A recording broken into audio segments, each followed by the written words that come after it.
여러분 안녕하세요. 이번 시간부터는 이제 조금 주제를 달리해서 요한계시록의 문학적 장르에 대해서 우리가 공부해 보겠습니다. 여러분 문학적 장르를 아시죠? 시, 수필, 소설 그런 것들이 문학적 장르이죠. 어떤 그런 것인데 마찬가지로 요한계시록도 문학적 장르를 가지고 있습니다. 그래서 전 시간에 이야기하기를 요한계시록의 문학적 장르는 묵시문학, 예언서, 서신서라는 이렇게 세 가지 독특한 그 장르가 결합된 형태를 가지고 있다, 이렇게 말씀을 드렸습니다. 요한계시록은요 예언서인데요, 구약 선지자들의 예언과 예언들과 또 초대교회 선지자로 사도 요한 자체가 활동을 했다 그랬죠. 그 사도 요한이 초대교회 선지자로서 활동한 그 선지자들, 초대교회 선지자들의 전통을 잇는, 그래서 구약의 예언서에 기반이 돼 있고 또 초대교회 선지자들의 그 선지자적 전통에 기반이 돼 있는 예언서입니다. 그래서 요한계시록에 보면은 구약 성경 구절이 굉장히 200구절이 넘는 방대한 구약 성경 구절들이 인용되어서 혹은 또 이렇게 암시되었다 그러거든요. 반영되어서 나오는 그런 것들을 우리가 볼 수 있습니다. 그것은 사도 요한이 구약의 예언서에 그 계통을 잇는 예언자이기 때문에 그렇습니다. 또 요한계시록은 회람서신인데요. 회람서신이라는 것은 돌려 읽는 서신이다. 그래서 한 교회에서 읽고서 다 읽었으면은 그 다음 교회로 또 그 다음 교회로, 그래서 이제 사도 요한은 소아시아 7교회를 순회하던 뭐라 그러죠? 선지자 순회 전도자가 아니고 순회 선지자로 활동을 했던 분이죠. 선지자 사역을 했는데 하나님께 계시를 받아 초대교회에 그런 선지자들이 활동을 하고 있다 그랬어요. 그래서 이제 그 하나님의 말씀을 계시로 받아서 하나님의 신탁을 받는다 그러거든요.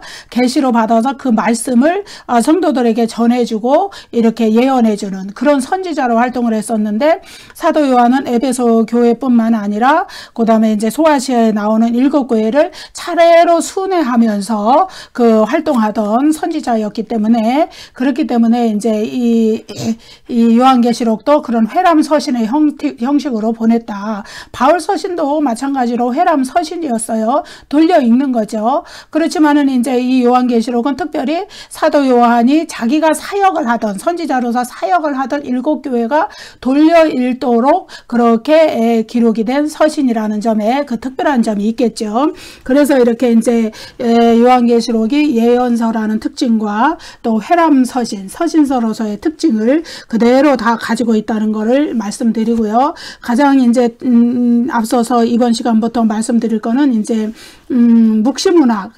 요한계시록에 묵시문학적 요소가 있다는 거, 묵시문학이 반영되어 있다는 거, 그것에 대해서 말씀드리려고 합니다. 그래서 이제 묵시문학에 대해서 쭉 공부하다 보면은 이제 요한계시록이 그러나 100% 묵시문학의 공통점을 가지고 있지만은 그러나 100% 이거는 묵시문학이다, 이렇게 딱 이렇게 이제 막 묵시문학이라고만 결정지을 수 없는 거는 조금 전에 말씀드린 대로 예언서로서의 특징, 서신서로서의 특징을 같이 가지고 있기 때문에 그렇습니다. 그래서 요한계시록 묵시문학의 특징을 가지고 있는 동시에, 묵시문학과 공통점을 가지고 있는 동시에, 묵시문학적 요소들이 반영되어 있는 동시에 또한 묵시문학과 차이점도 가지고 있다. 그것을 이제 묵시문학에 대해서 공부하는 그 마지막 시간에 저희가 공부를 해 나가도록 하겠습니다. 계시록 1장 1절에 보면은 사도 요한은 첫 마디가 그렇죠. 예수 그리스도의 계시라 그러죠. 그래서 이제 이것이 요한계시록, 자신이 쓴 요한계시록이라는 이 서신, 이 예언서, 이 묵시문학, 이것이 어떤 그 헛된 인간의 문학적 상상력이나 어떤 환영을 보고서 기록된 게 아니라 신적 계시에 의해서, 예수 그리스도의 계시에 의해서 기록된 그런 산물이라는 것을 하나님 예수 그리스도의 계시를 기록한 그 환상적 계시들을 보고 기록한 산물이라는 것을 아주 강조하는 표현이죠. 예수 그리스도의 계시라 그러는 말이요. 이 계시의 뜻을 좀 이따가 다시 살펴보고요. 묵시문학은요, 이 이제 특징이 있어요. 하나는 내용상의 특징, 또 하나는 문학 기법상의 특징. 내용상의 특징은 뭐냐 하면은 종말에 관한 아주 집중적인 관심이 반영되어 있어요. 세상의 종말. 그리고 또 문학기법상의 특징은 고도의 상징주의, 심볼리즘, 상징을 통해서 그 사상을 전하고자 하는 메시지를 나타낸다는 거예요. 상징적 환상들을 통해서.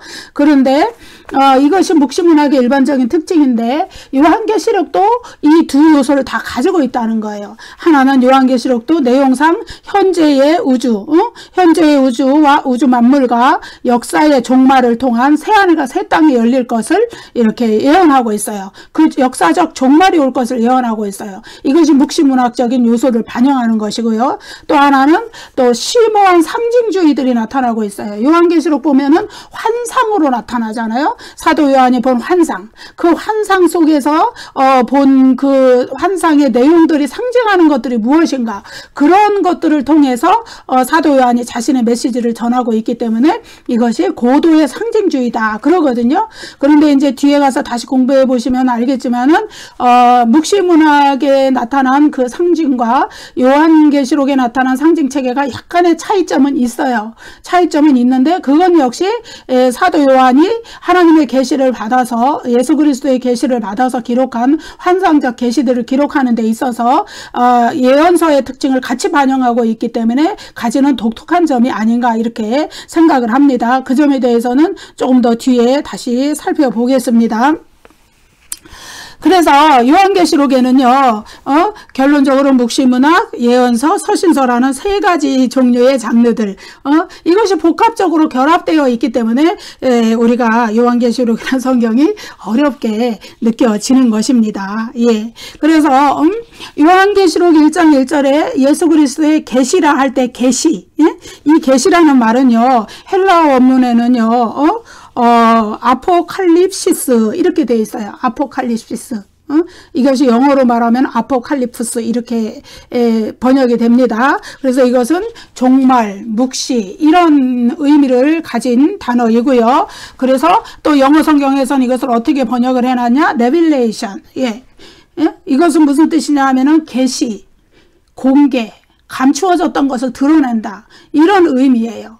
그래서 이러한 그 요한계시록의 묵시문학적 특성 때문에 1장 1절에 예수 그리스도의 계시, 여기에서 아포칼립시스를 계시라고도 번역할 수 있고 묵시라고도 번역할 수 있는 거예요. 두 가지 다 해석이 틀린 게 아니에요. 예? 그런데 이제 한글 성경에는 계시라고 해놨고, 영어 성경에서는 이제 레빌레이션 이렇게 계시죠. 이렇게 해놨습니다. 자, 그래서 그러면은 이 계시, 일종의 계시문학이라는 거죠. 계시. 예? 계시라는 것이 뭐냐 하면은 초현실적인 존재가 있어요. 초현실적인 존재. 이 계시의 주체죠. 주체가 특정한 인간을 수령자로 해서, 이거는 계시를 받는 사람이죠. 해서 초월적인 실체. 예? 여러분, 초월적인 게 무엇입니까? 인간이 거하는 영역은 물리적인 영역이에요. 이것은 초월적인 것이 아니고 물리적인 영역이에요. 근데 이 물리적인 영역을 넘어서는, 보이지 않는 신의 영역에 속한 것, 초월적인 것, 그 실제가 있다는 거예요. 거기에 관련된 것을 계시한 것, 예? 그것을 받아서 예? 그 계시를 받아서 이야기 형식으로 기록한 것, 그것이 바로 묵시 문학이라고 그런 겁니다. 예? 그래서 이 초월적인 실제는요, 시간적인 요소와 공간적인 요소가 있는데, 시간적인 요소는 뭐냐 하면은 종말론적인 구원이에요. 최종적인 구원. 그 구원을 소망하는 내용이에요. 바라고, 기대하고, 고대하고, 소망하고, 희망하고. 그런 내용이죠. 또 공간적으로는 이 세상이 아닌 초자연적 세계, 초월적 세계를 바라보며 그 세계가 실현되기를, 이 세상에 실현되기를 시구하고 바라는 겁니다. 예, 이것이 이제 묵시문학적의 중요한 요소들이거든요. 그래서 묵시문학과 예언서가 어떻게 다르냐? 묵시가들이 환상 속에서 계시를 받아서 이야기 형식으로 기록한 것이 묵시문학이에요. 반면에 예언서는 하나님의 계시를, 신의 말씀을 듣고 구두로 그 메시지를 전달하는 게 예언이에요. 그래서 이 두 가지가 약간의 차이점이 있는 것이죠. 근데 요한계시록은 이 두 가지를 다 가지고 있다는 거죠. 그래서 묵시문학의 그 내적인 구성 요소라 할까, 이거는 필수적으로 묵시적 환상이 주요한 내용이에요. 봤다는 거죠. 환상으로, 그림으로 쫙 보고 그것을 또 해석해주는 중재자가 등장을 해요. 중재자는 천사가 될 수도 있고, 어떤 부분에서는 하나님 자신이 될 수도 있고, 심지어 요한계시록에서는 또 장로, 7장에서는 장로가 해석해주는 장면도 나오고, 그렇죠? 그래서 중재자가 등장을 해가지고 그 계시를 받는 지금 그 수령자한테 초월적인 세계의 일을 전달해주고 해석해주는 것이죠. 예, 그런 점이 다릅니다. 그래서 묵시문학은 그러한 묵시를 조직적으로 체계화시킨 것이 묵시문학이 되겠고요. 그 다음에 이제 묵시라고 알려진 글들, 또 이제 단순히 이제 묵시를 그냥 쭉 이렇게 산발적으로 기록된 글들도 있겠죠. 문학으로 체계적으로 정리 안 하고. 그렇지만 이제 묵시문학이나 이런 단순한 그냥 산발적으로 기록한 그 묵시나 이런 것들을 다 통틀어서 뭐라 그러냐면 묵시록이라 그러는 거예요. 묵시록. 그래서 이 묵시문학은 주전 200년 전, 그러니까 주전 2세기부터 주후 100년, 주후 1세기까지 굉장히 번성을 했고요. 현재까지도 남아있는 묵시문학이 40여 작품이 된다고 전해지고 있습니다. 묵시문학의 성격을 한마디로 말한다면요, 이것은 본질적으로 억압당하고 핍박당하고 박해당하는, 고난당하는, 그 압제당하는 사람들의 문학이다, 문헌이다, 이렇게 말할 수 있어요.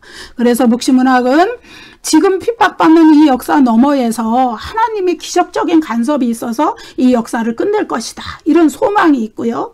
그 다음에 묵시문학은 역사의 현장에서 하나님의 백성을 압제하는 그 자들, 그 압제적인 통치자들을 하나님이 공의의 심판으로서 심판하는 거를, 심판을 실현시키는 것을 바라보는, 고대하는 그러한 그 소망들이 반영되어 있는 것이 묵시문학이라고 하겠습니다. 그래서 묵시문학에는요, 묵시적 종말론들이 나타나요. 묵시문학 안에서 표현된 종말론. 종말론은 이제 역사의 끝에, 여기서 종말론이라는 건 이제 역사의 끝에 일어날 일들을 이야기하겠죠. 요한계시록에도 그런 일들이 나타나잖아요. 재림 때의 일, 역사의 끝에 일어날 일들이 나타나지요. 그 다음에 이제 묵시주의라는 것이 있어요. 이것은 이제 일종의 사회학적 이념이죠. 현실에 압박받는 세상, 현실에 우리를 지배하는 지배구조와 대립되는 이상향의 어떤 상징적 우주의 종말론적 세계관, 이것을 묵시주의라고 우리가 하는 겁니다. 그래서 묵시문학에 등장하게 된 그 배경은 고난당하는 독자들의 삶과 연관이 되었어요. 박해와 탄압이라는 시대적 배경 속에 살고 있는 사람들의 믿음을 지키는 수단으로서, 그들의 믿음을 격려하고 위로하고 믿음을 견고하게 하는 수단으로서 이 묵시문학이 발달을 했다는 거죠. 그래서 막강한 제국의 통치자, 요한계시록 당시에도 로마 제국의 로마 황제가 막강한 제국의 통치자였잖아요. 그들이 꼭 역사의 주인인 것처럼 행세하고, 그들이 정말로 우주 만물의 권세를 다 가진 것처럼 보이면서 하나님의 백성들을 탄압하고 고난 당하게 만들 때, 그 하나님의 백성들이 처한 절망적인 상황, 그 상황들이 묵시문학에는 반영이 돼 있는데, 그런데 이제 기존의 세계에서 예언가들이 이 기존의 세계에서 하나님이 미래에 이루실 그 하나님의 계획을 선포하는 것이 예언이었다면은, 이 묵시문학은 이 기존의 세계, 이 압제하는 세계, 이 고난의 세계, 억압당하고 막 그 제국의 통치자가 우리를 막 괴롭히는 이 세상이 그냥 끝나고 완전히 대안적인 새로운 세계가 열리는, 그것을 바라보는, 그것을 선포하는 것이 묵시문학이라는 점에서도 예언과 묵시문학은 좀 차이점이 있는 것이죠. 그래서 묵시문학은 하나님이 그분의 대리자인 메시아와 함께 오셔서 현재 실존하는 이 제국, 압제하는 이 악한 세상의 제국을 멸망시키고 그 폭력과 억압, 죄로 오염된 이 모든 것들을 다 소멸시키고 그리고 이 세상을 완전히 새로운 대안적인 세상으로 회복시키는 거, 그거를 소망하는 그런 묵시문학이라는 것을 말씀드립니다. 묵시문학은 굉장히 다양한 내용들로 구성되어 있는데 그럼에도 불구하고 그 다양한 내용들 중에서도 일관된 기본 구조를 가지고 있어요. 예. 그래서 역사의 진행 과정에서 그 압제자들 밑에서도 흥망성쇠, 전쟁, 재난들 많은 일들이 인간 사회에 일어나지만 그 로마 요한계시록으로 치면은 로마 제국이고 그 이제 다른 또 저기 압제하는 제국들이 있겠죠.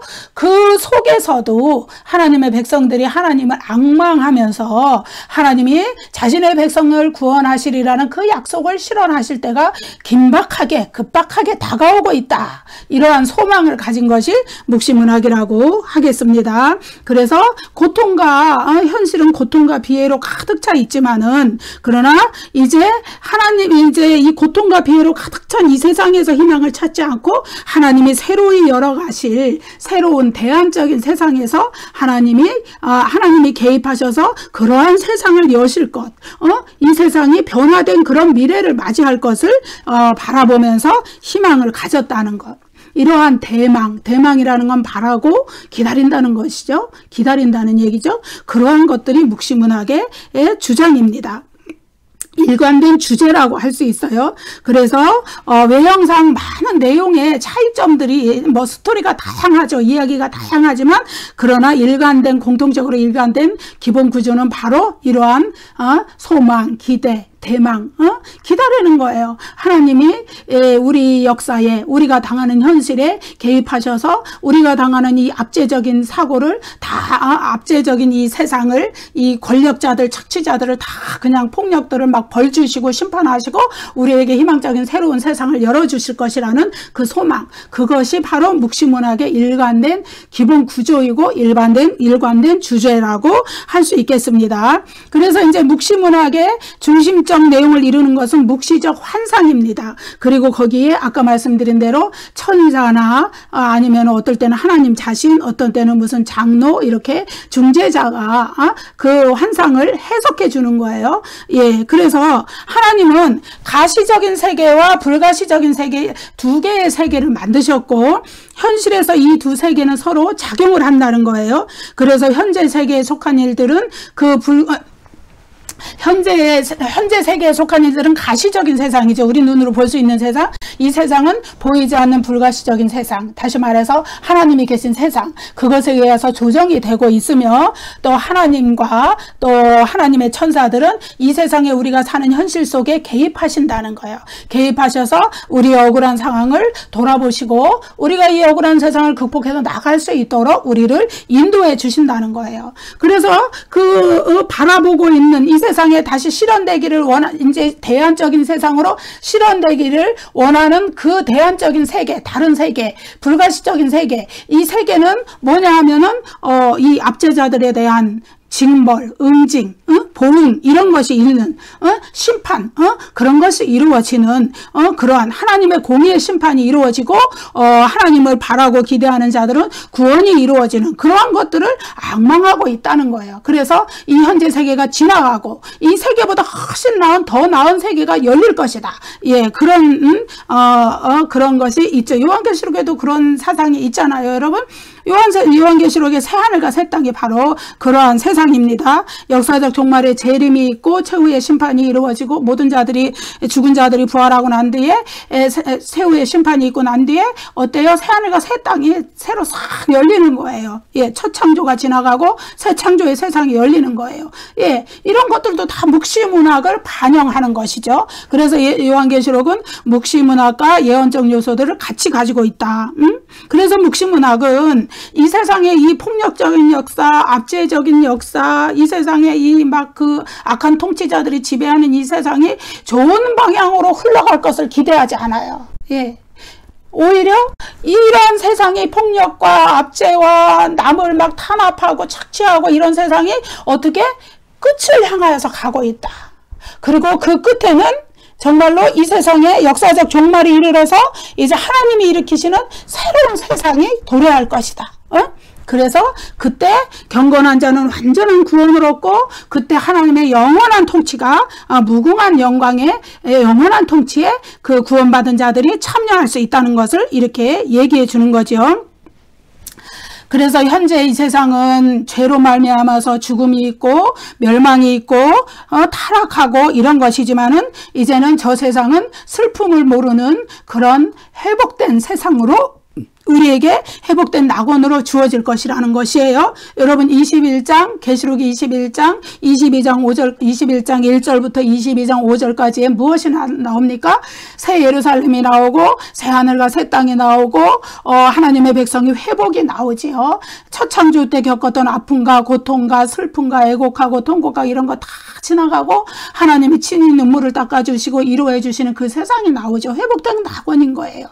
하나님이 영원히 우리와 함께 하시는, 여러분 그 창세기에서 인간이 죄를 지음으로 말미암아서 어떻게 됐습니까? 하나님이 자신의 생기를 불어넣어 주셔서 인간을 영적인 존재로 만드셨고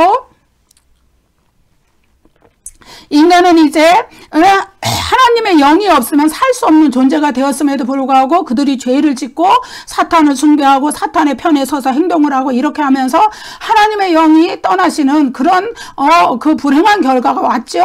그래서 그 구원받지 못하는 자들에게는 그들은 어떻게 됐어요? 하나님의 영이 그 속에 계셔서 그의 영혼을 회복시키시고 성령의 역사로 그 마음을 돌이켜서 하나님께 속하게 해야 되는데 구원받지 못한 자들은 끝끝내 하나님과 결별하는 불못의 세상으로 떨어지는 무서운 비극이 옵니다. 그렇지만은 이제 새하늘과 새 땅에서는 하나님의 영원한 임재가 있어요. 하나님이 다시는 떠나지 않아요.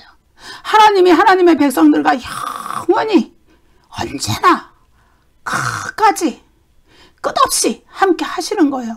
그것이 회복된 낙원이거든요. 그래서 우리가 창세기에서 잃어버린 생명나무 열매가 요한계시록 그 부분에 가면은 다시 끝부분에 가면 다시 회복돼서 우리가 마음대로 생명나무 열매를 따먹는, 그래서 영생할 수 있는 그러한 우리가 처지로 우리가 다시 변화가 된단 말이에요. 예, 그런 것입니다. 그래서 이런 것들을 다 묵시문학적인 요소들을 반영하는 것이다.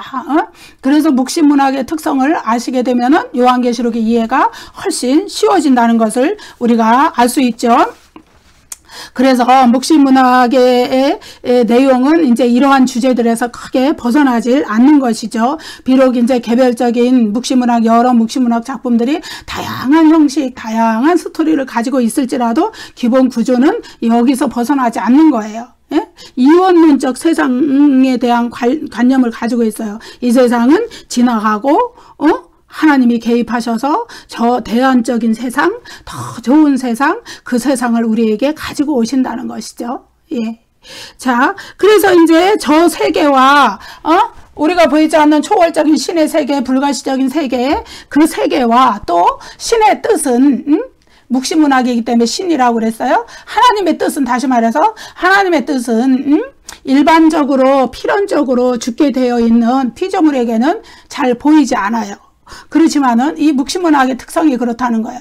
그렇지만은 이제 묵시적 환상가, 묵시문학에 나오는 그 환상의 내용들을 보는 묵시적 환상가라 그러거든요. 그 사람들에게는 알려진다는 거예요. 하나님의 뜻이. 그리고 저 초월적인 저 세계의 비밀들이 알려진다는 거예요. 그런데 또 그 묵시적 환상가는 직접적으로 그 계시를 받지는 않아요. 먼저 환상이 보여지고 그 환상을 중재자를 통해서 묵시적 환상가에게 해석해 주는 형식으로, 그렇게 해서 하나님의 비밀이 그 묵시적 환상가에게 계시가 되는 거예요. 환상을, 묵시적 환상을 보고 그 환상을 천사이든지 누구이든지 중재자가 나타나서 해석을 해줘요. 환상의 의미를 해석을 해주고, 그래서 그 묵시적 환상가는 그 뜻, 하나님의 계시, 하나님의 비밀을 알게 된다. 그것을 이제 묵시적 환상의 이제 일관된 기본 구조에서 그런 것들이 나타난다는 것이죠. 그래서 묵시문학에서 하나의 또 특징이 있는데요. 그거는 다른 세계로의 여행이에요. 하늘 세계로의 여행이에요. 말하자면은. 그래서 묵시적 환상가들은 하늘로 여행을 필수적으로 가요. 모든 묵시문학의 하늘로의 여행이 기록이 돼 있어요. 그래서 하늘로 가는 여행을 통해서 자, 하늘로 가는 여행을 통해서 하나님의 보좌, 하늘 보좌와 또 하늘에서 또 이 세상을 내려다보면은, 이 세상의 현실이 어떤가, 하늘 세계에서 본 이 세상의 현실, 이런 것들을 보게 되는 것이죠. 예.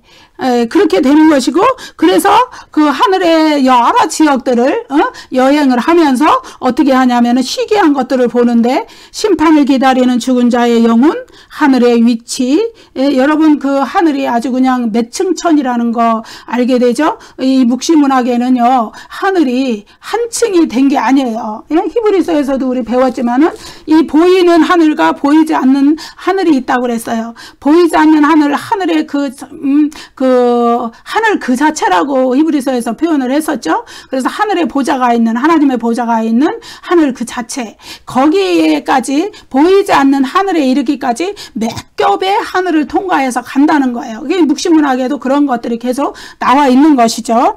그래서 이제 가서 죽은 영혼들을 구경하기도 하고, 빛의 보물 같은 것을 보기도 하고, 하늘의 여러 또 위치와 모양들을 보기도 하고, 이런 것들을 그 묵시문학 안에는 다 기록이 되어 있는 거예요.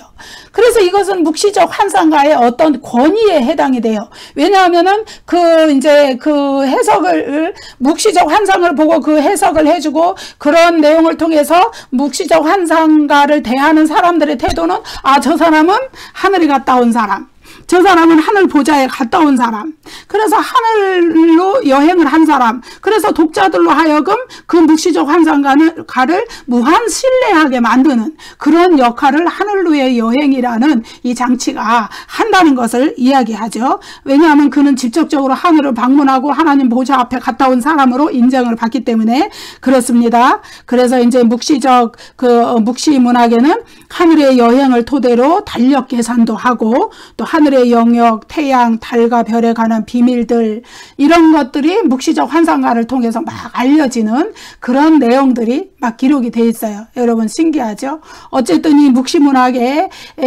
가장 근본적인 건 뭐냐 하면은, 너무 이 세상이 압제를 당하고 박해를 당하고 착취와 폭력과 이런 것들을 당하는데 너무나 삶이 고달픈 거야. 고난의 삶이야.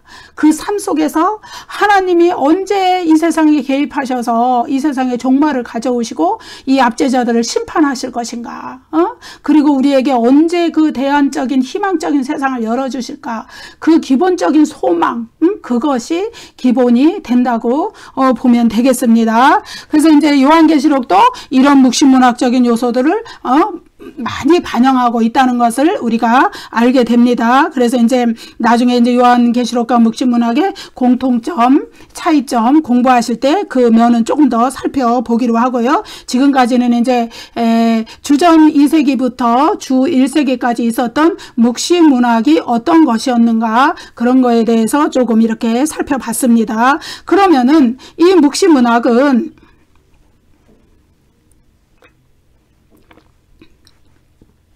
묵시문학 자체로만 존재했느냐? 아니에요. 우리 요한계시록이 묵시문학적인 요소를 반영하고 있는 것과 마찬가지로 구약의 예언서들도 묵시문학적인 요소들을 내포하고 있는 것들이 많이 있어요. 그래서 묵시록은 마치 예언서, 선지서, 예언서에서 나온 하나의 가지처럼 그렇게 취급되기도 합니다. 그래서 유대 묵시문학은요, 구약의 예언자들, 선지서들에서 선지자들에 나온 그 예언적 전승을 반영한 결과로서 묵시문학이 태동됐다, 이런 말들도 있습니다.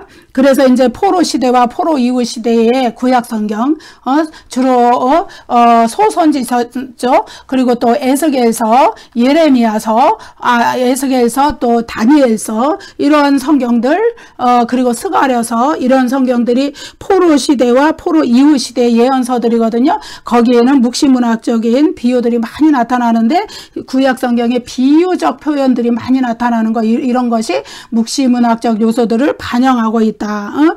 또 포로 이전에도 이사야서와 요엘서 이런 성경, 구약 성경 속에서 묵시문학적인 요소들이 많이 내포되어 있다는 것을 우리가 알게 됩니다. 그래서 이제 이런 성경들이 요한계시록에서 이런 묵시문학적인 요소들을 지닌 성경들이 요한계시록에서 인용이 되어 들어오는 거예요. 나중에 본문 공부를 할 때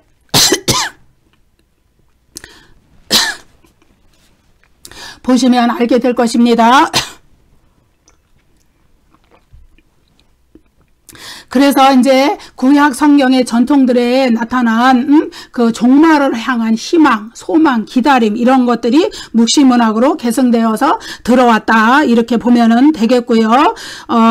그리고 이제 포로 이후 시대의 그 선지서들을 보면은 예언서들을 보면은 심판과 구원에 대한 메시지, 새 하늘과 새 땅에 대한 메시지 이런 것들이 등장하는 것이 다 묵시문학적인 요소들이라고 할 수 있고요. 그렇지만 이제 구약 성경에서 꼭 물려받지 않은 그런 묵시문학적 전통들, 종말에 대한 기대 이런 것들도 그 묵시문학에는 그 이외에도 아주 풍부한 그러한 종말에 대한 기대에 대한 내용들이 아주 특징적으로 많이 반영되어 있다 이렇게 보면 되겠고요. 그래서 이제 구약 성경과 묵시문학의 이제 어떤 접점은 바로 종말에 대한 기대, 심판, 구원에 대한 메시지들 그런 것이라고 할 수 있겠습니다. 그래서 이제 포로 시대, 바벨론 포로 시대를 말하죠. 포로 시대와 포로 시대 이후에 구약 성경 선지서 가운데 몇몇 구절은 이제 몇몇 본문들이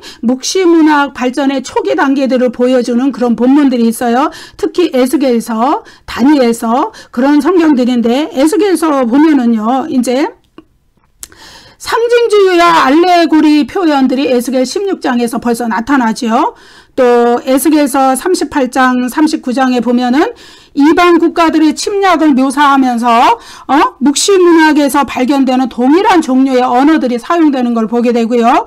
그 다음에 에스겔서 34장 37장에 보면은 포로 이후의 회복에 대해서 묵시문학에서 사용되는 용어들이 사용되고, 그 다음에 에스겔서 38장 39장에 보면은 이방인의 침략과 그 세력의 파괴, 또 에스겔 40장부터 48장에 보면은 8장에 보면은 새 이스라엘과 새 성전, 그 다음에 에스겔 47장 1절부터 12절에 보면은 새 성전에서 흘러나오는 물, 하나님의 보좌의 장소, 이런 것들은 다 묵시문학에 공통적으로 나오는 내용들이라는 거예요. 이미 구약 성경에서 그런 내용들이 발견되어 나왔고, 그것이 주전 2세기, 주 1세기까지의 묵시문학에서 다 발전적으로 나타났다는 것을 우리가 보게 됩니다. 마지막 시대에 대한 묘사나 뭐 어떤 상징적인 표현들 이런 것들이 이미 구약 성경에 에스겔서에서 벌써 이렇게 나타났고요. 그 다음에 이제 요엘서를 보면 요엘서는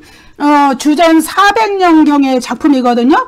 그런데 주전 400년경에 저작된 요엘서, 그때는 묵시문학이라고 하기가 아직 이제 좀 이른 시점이지만은, 근데 벌써 거기에 요엘서를 묵시문학이라고 할 수는 없을지라도 묵시문학적인 그 내용들이 포함되어 있다는 걸 우리가 보게 됩니다.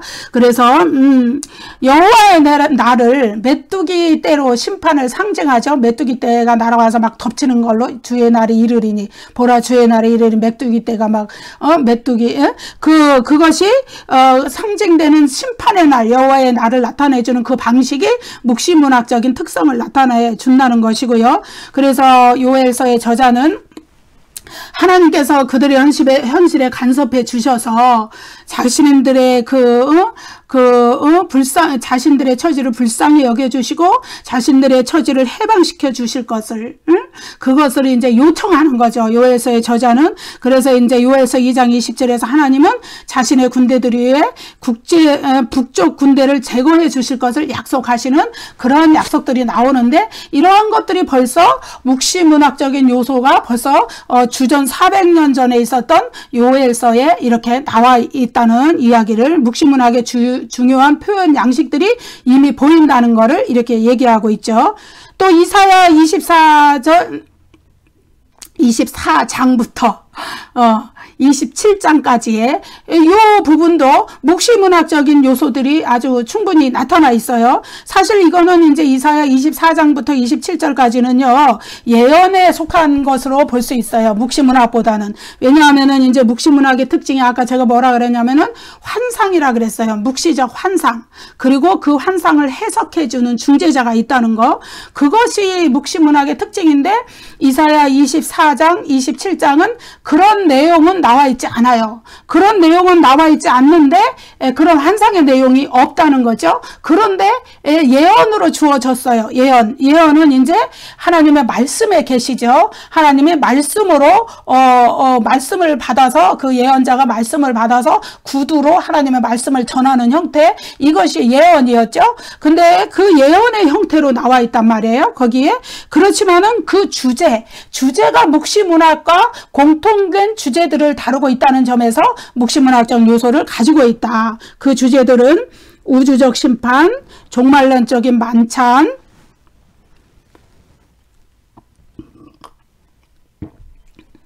하늘에서의 징조, 또 하나님의 적들을 파괴시키는 것, 고난과 환난으로 죽은 이스라엘 사람들의 부활, 이런 내용들은 다 묵시문학에 공통적으로 많이 나타나는 주제들을 이미 이사야서에서 다루고 있다는 것이죠.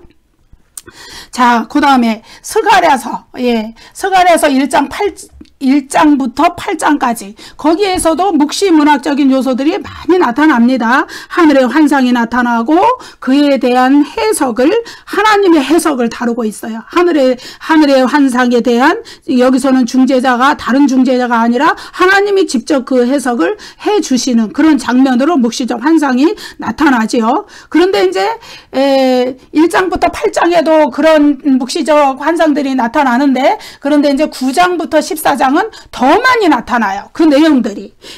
보면은 스가랴 9장 12장부터 14장, 여기에 보면은 이스라엘의 회복과 주님의 날에 대해서, 또 12장부터 13장 6절까지 보면은 우상이 제거된 예루살렘, 종말의 전쟁, 예루살렘을 파괴하기 위해 이교도들이 일으킨 전쟁에서의 최후의 승리, 또 스가랴 14장 6절 8절에서 보면은 영원한 빛, 또 예루살렘에서 흘러나오는 생수, 또 스가랴 14장에 보면은 이교 국가들의 개종과 또 초막절 축제를 위해 예루살렘으로 모여드는 순례자들의 행렬,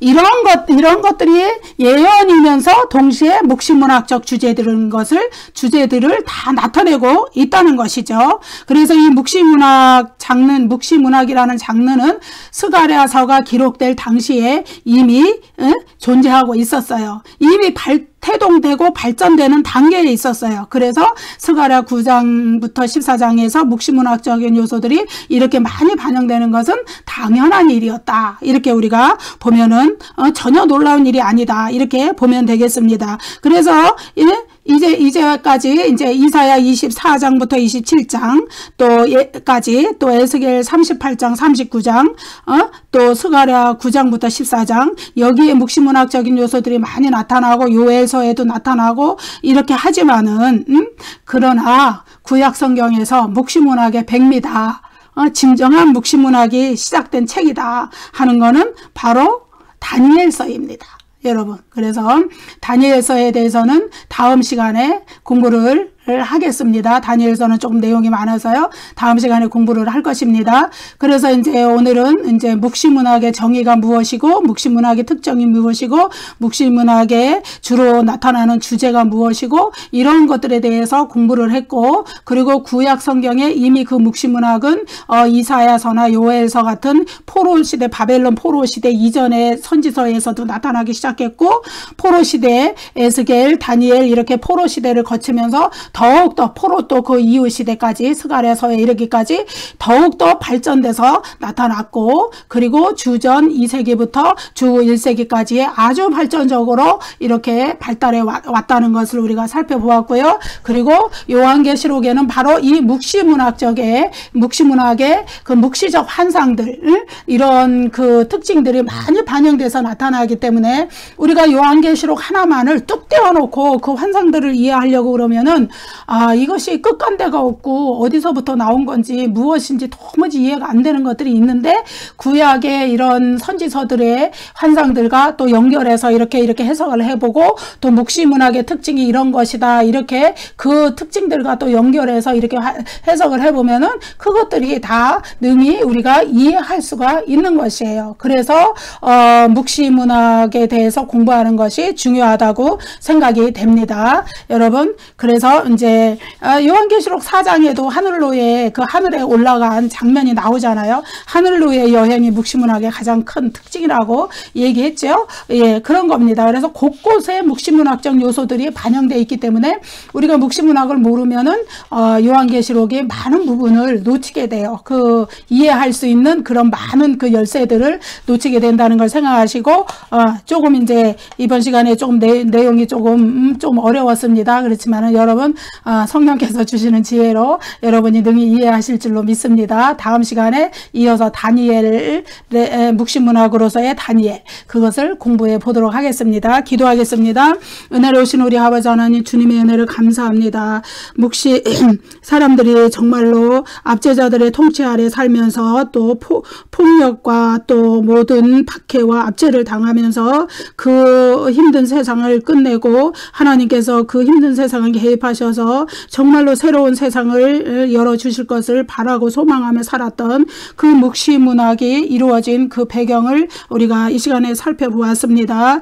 아버지 하나님 요한계시록의 그 청중들도 그 수신자들도 정말로 그와 같이 로마 제국의 로마 황제의 압제와 박해 속에 살았지만은 그들의 신앙을 지키기 위하여서 사도 요한은 요한계시록이라는 그런 서신을 써서 그들을 격려하고 붙잡고 하나님 나라를 바라보도록 하늘 세계를 바라보도록 이끌어 간 것인 줄로 믿습니다. 오늘 우리가 이 세상을 살아나가는 데 있어서 아버지 하나님 비록 우리가 지금 평안한 세상에서 이렇게 어떤 물리적인 박해 속에 노출되어 있지 않다 하더라도 정말로 신앙을 분별하여 지킬 수 있는 그 깨어있음의 자세로 하나님 아버지 하나님을 바라보고 하나님 나라를 소망하며 살게 하여 주시옵기를 간절히 원합니다. 그리고 저 압제자의 밑에 있어서 지하교회에서 정말로 하나님의 나라가 임하기를 바라보는 북한의 동포들에게도 하나님 은혜를 베풀어 주시옵기를